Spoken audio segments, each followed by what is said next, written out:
जो कि प्रदेश के हमारे गृह मंत्री भी हैं, इनसे भी हम लोगों ने पुनः ये आग्रह किया है लिखित तौर पर भी कि हाल फिलहाल के दिनों में जिस तरीके से टारगेट किलिंग भी बढ़ी है, जिस तरीके से अनुसूचित जाति से आने वाले लोगों के लिए खास तौर पर पासवान समाज के लोगों की भी इस दौरान चुन चुनकर हत्याएं की गई हैं। उसके अलावा भी शहरी इलाकों में भी जिस तरीके से घटनाएं यहाँ पर एकदम से बढ़ी हैं, ये यकीनन सरकार के लिए चिंता का विषय है।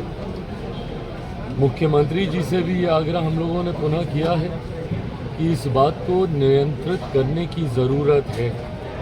कौन ऐसे असामाजिक तत्व हैं जो कि चुनावी वर्ष, और मैं मानता हूं कि कहीं ना कहीं इसके पीछे राजनीतिक दृष्टि भी है, ऐसे असामाजिक तत्व जो कि चुनावी वर्ष होने की वजह से सरकार और सरकार की छवि को खराब करने की सोच के साथ इस तरीके की घटनाओं को अंजाम दे रहे हैं, उन लोगों को चिन्हित करके कड़ी से कड़ी सज़ा दी जाए।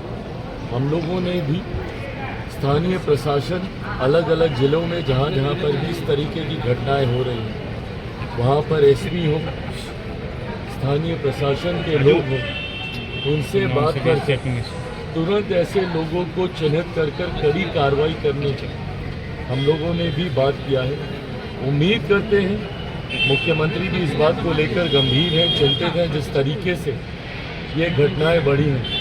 उम्मीद हम लोग ज़रूर करते हैं कि भविष्य में कम से कम ये घटनाएं नियंत्रित हों। नॉन सीरियस चीफ मिनिस्टर का पोस्टर लग रहा है, तो आपकी पार्टी का नेता कहना है, आरजेडी भी लगातार ले रही है, कार्रवाई भी हुई है, तो राजनीतिक मतलब क्या है इसका? भाई जिसका भी नाम सामने आ रहा है और किसी ने भी, भले वो हमारी पार्टी का कोई सदस्य हो, गठबंधन का कोई हो, या कोई भी व्यक्ति असामाजिक सोच रखने वाला जो ऐसी घटनाओं को अंजाम दे रहा है, उसको कड़ी से कड़ी सज़ा मिलनी चाहिए।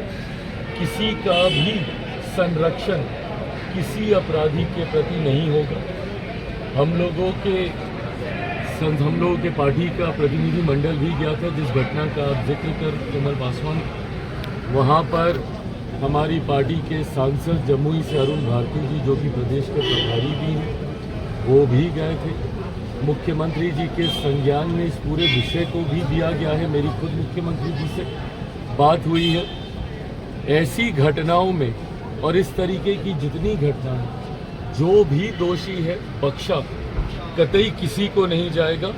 कड़ी से कड़ी सज़ा सबको होगी, बट हाँ भविष्य में ऐसी घटना ना हो, इसको लेकर भी हम सब लोग चिंतित हैं, उसको लेकर भी हम लोग प्रयास कर रहे हैं। राष्ट्रगान के अपमान को लेकर नॉन बताया सीरियस जा रहा है, कहा जा रहा है कि मुख्यमंत्री अब सीरियस नहीं है, राष्ट्रगान पे हरकतें करते हैं और देशद्रोह का उन पे केस होना चाहिए। नॉन सीरियस मुख्यमंत्री, अपराधी घटनाएं हो रहे हैं और कुछ बोलते नहीं है। बिहार दिवस में 4 मिनट में चले जा रहे हैं। मुख्यमंत्री को इस तरीके से व्यक्तिगत तौर पर उनके ऊपर आरोप लगाना, उनके बारे में बोलना, मैं नहीं मानता कि राजनीतिक दृष्टि में ये सही है। जब आप राजनीति में होते हैं, एक राजनीतिक दल हैं या राजनीतिक दल के आप प्रतिनिधि हैं, ऐसे में सरकार को नीतियों पे घेरिए ना।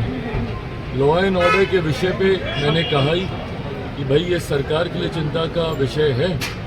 बिहार में हम लोग सरकार का हिस्सा नहीं है, हम लोग के पास वो संख्या नहीं है कि हम लोग सरकार का हिस्सा होते, हम लोग और मजबूती से अपनी बातों को हम लोग रखते हैं जिस तरीके से केंद्र में हम लोग सरकार का हिस्सा हैं। पर हाँ, अगर कोई नीतिगत विषय पर आपको ऐतराज़ है, इन बातों को आप रखिए, मजबूती से रखें। सरकार जवाब देने के लिए तैयार है, सरकार को जवाब देना भी होगा। पर ऐसे में मुख्यमंत्री के स्वास्थ्य को लेकर व्यक्तिगत आरोप प्रत्यारोप करना उनके ऊपर, मैं नहीं मानता कि ये सही। दावते इफ्तार का आयोजन आपने किया है और सारे मुस्लिम संगठनों ने आपका और सीएम नीतीश के दावते इफ्तार का बाइकआउट किया है। देखिए, मैं मदनी साहब का बहुत सम्मान करता हूँ, आदर करता हूँ। उनसे पुराने संबंध हम लोगों के रहे हैं। ऐसे में मैं जानता हूँ कि उनकी अपनी चिंताएं हैं जिसको लेकर उन्होंने इस तरीके का फैसला लिया है। बहरहाल मैं बस उनसे इतना कहूँगा कि जिनको उन्होंने मुसलमान समाज का संभवतः ठेकेदार बनना सही समझा है, क्या वो लोग उनके हितों का संरक्षण कर पा रहे? आप भले हमारे इफ्तार में मुस्लिम संगठनों को आप कहें कि भाई ना जाए, मुख्यमंत्री जी के इफ्तार में आप कहें कि वो ना जाए, चंद्रबाबू नायडू जी के इफ्तार में उनको कहें कि वो ना जाए, पर जो लोग राजद के इफ्तार में जा रहे हैं, बताएं कि इन लोगों ने क्या किया है मुसलमानों के लिए। इन लोगों से भी तो सवाल जवाब किए जाने चाहिए ना, जो अपने आप को सो कॉल्ड मुसलमानों का ठेकेदार समझते हैं, उनके हितों के संरक्षण करने वाला समझते हैं। पूछा तो इनसे भी जाना चाहिए कि लंबे समय से सत्ता का हिस्सा ये लोग रहे, क्या मुसलमानों की स्थिति में सुधार आ गया? लंबे समय से राजद जैसी पार्टियां, सपा जैसी पार्टियां जो अपने अपने राज्यों में सत्ता में रही, क्या किया इन लोगों ने मुसलमानों के लिए? अगर मैं अपनी बात करूं, मेरे नेता, मेरे पिता आदरणीय रामविलास पासवान जी ने तो अपनी पार्टी तक को समाप्त कर दिया था, मुसलमान को मुख्यमंत्री बनाने की सोच को सामने रखने को लेकर।